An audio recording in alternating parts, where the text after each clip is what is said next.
अस्सलाम वालेकुम जी, की हाल है? ठीक हो सारे? पिछे कपड़िਆਂ ਨੂੰ ਛੱਡ ਦਿਓ, ਮੇਰੀ ਗੱਲ ਵੱਲ ਤਵੱਜੋ ਕਰੋ, ਗੱਲ ਮੇਰੀ ਧਿਆਨ ਨਾਲ ਸੁਣੋ। ਕੱਪੜੇ ਮੇਰੇ ਹੀ ਟੰਗੇ ਨੇ, ਉਹਨਾਂ ਨੂੰ ਛੱਡ ਦਿਓ। ਇੱਕ ਬੰਦਾ ਸੀ ਤੇ ਉਹਦੀ ਸ਼ਾਦੀ ਹੋਈ। ਸ਼ਾਦੀ ਨੂੰ ਅਜੇ 2-3 ਦਿਨ ਹੀ ਗੁਜ਼ਰੇ ਸੀ ਤੇ ਬਾਹਰੋਂ ਆਇਆ ਤੇ ਸ਼ਾਮ ਦਾ ਟਾਈਮ ਸੀ, ਰੋਟੀ ਦਾ ਟਾਈਮ ਸੀ ਤੇ ਰੋਟੀ ਫੜੀ ਤੇ ਅੰਦਰ ਕਮਰੇ 'ਚ ਚਲਾ ਗਿਆ ਤੇ ਉੱਥੇ ਨਾ ਜਾ ਕੇ ਆਪਣੀ ਬੀਵੀ ਨੂੰ ਕਹਿੰਦਾ, ਚੱਲ ਸਿੱਧੀ ਹੋ, ਰੋਟੀ ਖਾਈਏ। ਉਹ ਬੀਬੀ ਉਹਦੀ ਨੇ ਕਿਹਾ ਕਿ ਤੇਰੀ ਮਾਂ ਤੇਰਾ ਇੰਤਜ਼ਾਰ ਕਰ ਰਹੀ ਏ, ਸਵੇਰ ਦਾ ਤੇਰਾ ਇੰਤਜ਼ਾਰ ਕਰਦੀ ਵੀ, ਤੂੰ ਉਹਨੂੰ ਵੀ ਬੁਲਾ ਲਾ, ਉਹਨੂੰ ਵੀ ਨਾਲ ਰੋਟੀ ਖਵਾ ਲੈਨੇ ਆ। ਉਹ ਬੰਦੇ ਨੇ ਕਿਹਾ, ਨਹੀਂ ਨਹੀਂ ਛੱਡ ਤੂੰ ਮਾਂ ਨੂੰ, ਮਾਂ ਆਪੇ ਹੀ ਖਾ ਲੇਗੀ ਰੋਟੀ। ਤੇ ਨਾਲੇ ਵੈਸੇ ਵੀ ਮਾਂ ਜਿਹੜੀ ਨਾ ਉਹ ਬਾਹਰ ਦਾ ਖਾਣਾ ਨਹੀਂ ਖਾਂਦੀ ਤੇ ਮੈਂ ਤੇਰੇ ਵਾਸਤੇ ਲੈ ਕੇ ਆਇਆ। ਉਹਨੇ ਕਿਹਾ, ਨਹੀਂ ਤੇਰੀ ਮਾਂ ਵੀ ਭੁੱਖੀ ਏ ਤੇ ਉਹਨੇ ਰੋਟੀ ਨਹੀਂ ਖਾਧੀ ਤੇ ਉਹਨੂੰ ਬੁਲਾ ਲਾ ਤੇ ਇਕੱਠੇ ਬਹਿ ਕੇ ਰੋਟੀ ਖਾਣੇ ਆ। ਉਹਨੇ ਕਿਹਾ, ਨਹੀਂ ਮਾਂ ਨੂੰ ਤੁਸੀਂ ਆਪਾਂ ਖਾ ਲੈਨੇ ਆ ਤੇ ਜਿਹੜੀ ਬਾਕੀ ਬਚੇਗੀ ਤੇ ਫਿਰ ਮਾਂ ਨੂੰ ਵੀ ਦੇ ਦਾਂਗੇ ਰੋਟੀ, ਤੇ ਵੈਸੇ ਵੀ ਨਹੀਂ ਤੇ ਮਾਂ ਤੇ ਖਾਂਦੀ ਵੀ ਨਹੀਂ ਹੈ ਰੋਟੀ। ਉਹਨੇ ਟਾਲਣ ਦੀ ਕੋਸ਼ਿਸ਼ ਕੀਤੀ। ਉਹ ਔਰਤ ਸਿਆਣੀ ਸੀ, ਬੁੱਢੀ ਸਿਆਣੀ ਸੀ। ਉਹਨੇ ਕਿਹਾ, ਨਹੀਂ ਤੇਰੀ ਸ਼ਾਦੀ ਨੂੰ ਇਹ 2-3 ਦਿਨ ਹੋਏ ਤੇ ਮਾਂ ਕੀ ਸੋਚੇਗੀ ਤੇਰੀ ਕਿ ਇਹ ਬੁੱਢੀ ਨੇ ਸਿਖਾ ਲਿਆ ਤੇ ਅੰਦਰ ਵਾੜ ਲਿਆ ਇਹਨੂੰ, ਤੇ ਤੂੰ ਮਾਂ ਨੂੰ ਵੀ ਬੁਲਾ। ਤੇ ਮੈਨੂੰ ਇੱਛਾ ਨਹੀਂ ਲੱਗਦਾ ਕਿ ਤੇਰੀ ਮਾਂ ਕੱਲੀ ਬਾਹਰ ਬੈਠੀ ਸਵੇਰ ਦੀ ਤੇਰਾ ਇੰਤਜ਼ਾਰ ਕਰਦੀ ਪਈ ਹੋ ਤੇ ਉਹ ਰੋਟੀ ਨਹੀਂ ਉਹਨੇ ਖਾਧੀ ਤੇਰੇ ਵਾਸਤੇ, ਤੇ ਹੁਣ ਤੂੰ ਆਇਆ ਤੇ ਅੰਦਰ ਬਹਿ ਗਿਆ ਨਾਲ ਮੇਰੇ ਕੋਲ ਰੋਟੀ ਖਾਣ ਲੱਗ ਪਿਆ ਤੇ ਤੂੰ ਮਾਂ ਨੂੰ ਵੀ ਖਵਾ ਲਾ।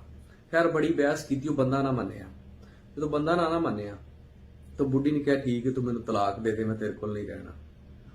ਉਹ ਬੰਦੇ ਨੇ ਕਿਹਾ, ਤੂੰ ਪਾਗਲ ਹੋ ਗਈ ਹੈ, 3 ਦਿਨ ਹੋਏ ਸਾਡੇ ਵਿਆਹ ਨੂੰ ਤੇ ਤੂੰ ਤਲਾਕ ਮੰਗਣੀ ਪਈ। ਉਹਨੇ ਕਿਹਾ, ਨਹੀਂ ਮੈਂ ਤੇਰੇ ਕੋਲ ਰਹਿਣਾ ਹੀ ਨਹੀਂ। ਬੁੱਢੀ ਨੇ ਰੌਲਾ ਪਾ ਦਿੱਤਾ, ਪੂਰਾ ਘਰ ਇਕੱਠਾ ਹੋ ਗਿਆ। ਜਦੋਂ ਘਰ ਇਕੱਠਾ ਹੋਇਆ ਉਸ ਔਰਤ ਨੇ ਕਿਹਾ, ਮੈਂ ਤਲਾਕ ਲੈਣੀ, ਮੈਂ ਨਹੀਂ ਰਹਿਣਾ ਇਹਦੇ ਕੋਲ। ਵਜ੍ਹਾ ਦੱਸੀ, ਉਹਨੇ ਕਿਹਾ ਵੀ ਮੈਂ ਨਹੀਂ ਰਹਿਣਾ ਬਸ ਇਹਦੇ ਕੋਲ, ਮੈਂ ਤਲਾਕ ਲੈਣੀ। ਬੰਦੇ ਨੇ ਤਲਾਕ ਦੇ ਦਿੱਤੀ। ਉਹਨੇ ਕਿਹਾ, ਠੀਕ ਹੈ ਜਾ ਤੂੰ। ਉਸ ਔਰਤ ਦੀ ਕਿਤੇ ਹੋਰ ਸ਼ਾਦੀ ਹੋ ਗਈ, ਵਿੱਚੋਂ ਬੱਚੇ ਵੀ ਹੋ ਗਏ। ਇਸ ਬੰਦੇ ਦੀ ਵੀ ਕਿਤੇ ਹੋਰ ਸ਼ਾਦੀ ਹੋ ਗਈ, ਵਿੱਚੋਂ ਬੱਚੇ ਵੀ ਹੋ ਗਏ। ਇਸ ਗੱਲ ਨੂੰ ਤਕਰੀਬਨ 30-35 ਸਾਲ ਗੁਜ਼ਰ ਗਏ। 30-35 ਸਾਲਾਂ ਤੋਂ ਬਾਅਦ ਨਾ ਉਸ ਔਰਤ ਦੇ ਬੱਚਿਆਂ ਨੇ ਫੈਸਲਾ ਕੀਤਾ ਕਿ ਅਸੀਂ ਮਾਂ ਨੂੰ ਹੱਜ ਕਰਾਣੇ ਆ। ਤਾਂ ਉਦੋਂ ਹੱਜ ਪੈਦਲ ਕਰਨ ਹੀ ਜਾਂਦੇ ਹੁੰਦੇ ਸੀ। ਉਹ ਨਾ ਪੈਦਲ ਹੱਜ ਕਰਨ ਵਾਸਤੇ ਨਾ ਜਾ ਰਿਹਾ ਬੱਚੇ ਨਾਲ, ਤੇ ਨਾਲ ਉਹ ਮਾਂ ਜਾ ਰਹੀ। ਤੋਂ ਰਸਤੇ ਦੇ ਵਿੱਚ ਵੇਖਦੇ ਕੀ ਇੱਕ ਬਜ਼ੁਰਗ ਵਾਹ ਵਡੇਰੀ ਉਮਰ ਦਾ ਬੰਦਾ ਡਿੱਗਦਾ ਢਹਿੰਦਾ ਕੱਲਾ ਹੀ ਜਾਂਦਾ ਪਿਆ। ਤੇ ਉਹ ਉਹਨਾਂ ਦੀ ਮਾਂ ਬੱਚਿਆਂ ਨੂੰ ਕਹਿੰਦੀ ਕਿ ਇਹ ਬਾਬੇ ਨੂੰ ਵੀ ਪੁੱਛ ਲਵੋ, ਇਹ ਵਿਚਾਰਾ ਕੱਲਾ ਹੀ, ਇਹਦੇ ਨਾਲ ਕੋਈ ਵੀ ਨਹੀਂ ਹੈ। ਜਦੋਂ ਕੋਲ ਹੋਏ ਨਾ ਤੇ ਬੁੱਢੀ ਵੇਖ ਕੇ ਉਹਨੂੰ ਹੈਰਾਨ ਹੋ ਗਈ। ਉਹਦਾ ਉਹ ਪਹਿਲਾ ਖਾਵਨ ਸੀ ਜਿਹਦੇ ਕੋਲ ਉਹਨੇ ਤਲਾਕ ਲਈ ਸੀ। ਤਾਂ ਉਹਨੇ ਫਿਰ ਪੁੱਛਿਆ ਉਸ ਬੁੱਢੀ ਨੇ ਬੰਦੇ ਕੋਲ ਵੀ, ਹਾਂ ਵੀ ਸੁਣਾ, ਕੈਸੀ ਗੁਜ਼ਰ ਰਹੀ ਹੈ ਜ਼ਿੰਦਗੀ? ਉਹਨੇ ਕਿਹਾ ਕਿ ਜ਼ਿੰਦਗੀ ਤੇ ਬਸ ਗੁਜ਼ਰ ਹੀ ਗਈ ਹੈ ਡਿੱਗਦਿਆਂ ਢਹਿੰਦਿਆਂ। ਉਹਨੇ ਪੁੱਛਿਆ, ਤੇਰੇ ਬੱਚੇ ਬੁੱਚੇ ਕੋਈ ਨਹੀਂ ਹੋਏ, ਤੂੰ ਵਿਆਹ ਨਹੀਂ ਕੀਤਾ? ਉਹਨੇ ਕਿਹਾ, ਮੈਂ ਵਿਆਹ ਕੀਤਾ, ਬੱਚੇ ਬੜੇ ਹੋਏ, ਜੰਮੇ। ਉਹਨੇ ਕਿਹਾ, ਜੰਮੇ ਬਥੇਰੇ, ਕੋਈ ਤਿੱਤਰ ਤੇ ਕੋਈ ਬਟੇਰੇ। ਜੰਮੇ ਬਥੇਰੇ, ਕੋਈ ਤਿੱਤਰ ਕੋਈ ਬਟੇਰੇ। ਜਦੋਂ ਉਹਨਾਂ ਦੇ ਪਰ ਨਿਕਲ ਗਏ ਨੇ ਉਦੋਂ ਸਾਰੇ ਉਹ ਡੁੱਡ ਗਏ। ਮੇਰਾ ਹਾਲ ਹੀ ਨਹੀਂ ਕਿਸੇ ਨੇ ਪੁੱਛਿਆ। ਔਲਾਦ ਜੰਮੀ, ਔਲਾਦ ਹੋਈ, ਲੇਕਿਨ ਔਲਾਦ ਗੰਦੀ ਹੋਈ, ਫਰਮਾ ਬਰਦਾਰ ਨਹੀਂ ਔਲਾਦ ਨਿਕਲੀ ਮੇਰੀ। ਉਸ ਔਰਤ ਨੇ ਕਿਹਾ ਕਿ ਅੱਜ ਤੈਨੂੰ ਸਮਝ ਆਈ ਉਸ ਗੱਲ ਦੀ, ਮੈਂ ਤਲਾਕ ਤੇਰੇ ਕੋਲ ਕਿਉਂ ਲਈ ਸੀ? ਉਸ ਬੰਦੇ ਨੇ ਕਿਹਾ, ਕਿਉਂ ਲਈ ਸੀ?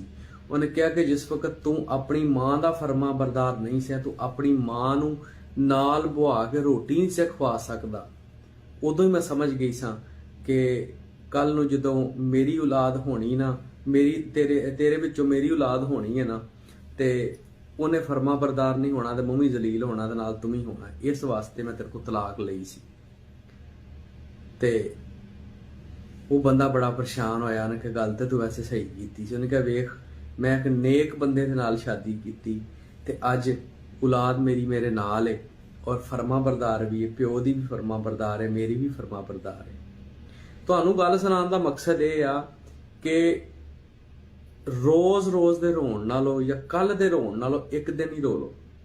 ਜਦੋਂ ਸ਼ਾਦੀ ਕਰਨੀ ਨਾ ਕਿਸੇ ਨਾਲ ਵੀ, ਜਿੰਨੇ ਵੀ ਵਾਲਦੈਨ ਮੇਰੀ ਵੀਡੀਓ ਵੇਖ ਰਹੇ ਨੇ, ਉਹਨਾਂ ਅੱਗੇ ਮੇਰੀ ਰਿਕੁਐਸਟ ਹੈ ਕਿ ਜਦੋਂ ਆਪਣੀ ਬੇਟੀ ਦੀ, ਆਪਣੀ ਭੈਣ ਦੀ ਸ਼ਾਦੀ ਕਰੋ ਨਾ, ਤੇ ਰਿਜ਼ਕ ਥੋੜਾ ਘੱਟ ਵੀ ਹੋਵੇ ਤਾਂ ਗੁਜ਼ਾਰਾ ਕਰ ਲਿਆ ਕਰੋ, ਲੇਕਿਨ ਕੋਸ਼ਿਸ਼ ਕਰਿਆ ਕਰੋ ਕਿਸੇ ਐਸੇ ਬੰਦੇ ਦੇ ਨਾਲ ਆਪਣੀ ਬੇਟੀ ਦੀ ਸ਼ਾਦੀ ਨਾ ਕਰੋ ਜਿਹੜਾ ਮਾਂ ਪਿਓ ਦਾ ਨਾ ਫਰਮਾਨ ਹੋਵੇ।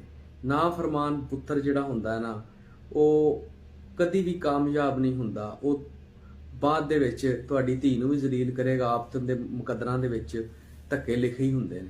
ਇਸ ਵਾਸਤੇ ਰਿਜ਼ਕ ਵੇਖ ਕੇ ਜਾਂ ਕੋਠੀ ਵੇਖ ਕੇ ਜਾਂ ਗੱਡੀ ਵੇਖ ਕੇ ਜਾਂ ਬਹੁਤਾ ਸੋਹਣਾ ਵੇਖ ਕੇ, ਬਹੁਤਾ ਸੋਹਣਾ ਤਾਂ ਖੈਰ ਅੱਜ ਕੱਲ ਕੋਈ ਨਹੀਂ ਵੇਖਦੇ, ਪੈਸੇ ਨੂੰ ਸਲਾਮ ਹੈ, ਪੈਸਾ ਵੇਖ ਕੇ ਆਪਣੀ ਧੀ ਦੀ ਸ਼ਾਦੀ ਐਸੀ ਜਗ੍ਹਾ ਤੇ ਕਿਤੇ ਨਾ ਕਰ ਦਿਓ ਜਿਹੜਾ ਮਾਂ ਪਿਓ ਦਾ ਨਾਫਰਮਾਨ ਹੋਵੇ। ਐਸੇ ਬੱਚੇ ਦੇ ਨਾਲ, ਐਸੇ ਲੜਕੇ ਦੇ ਨਾਲ ਆਪਣੀ ਬੇਟੀ ਦੀ ਕਦੀ ਵੀ ਸ਼ਾਦੀ ਨਹੀਂ ਤੁਸੀਂ ਕਰਨੀ।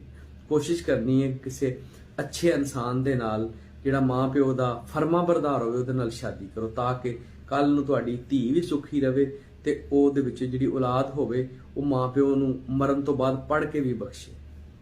ਪੈਗਾਮ ਮੇਰਾ ਅੱਛਾ ਲੱਗਾ ਵੇ ਤੇ ਸ਼ੇਅਰ ਕਰਦੇ हैं।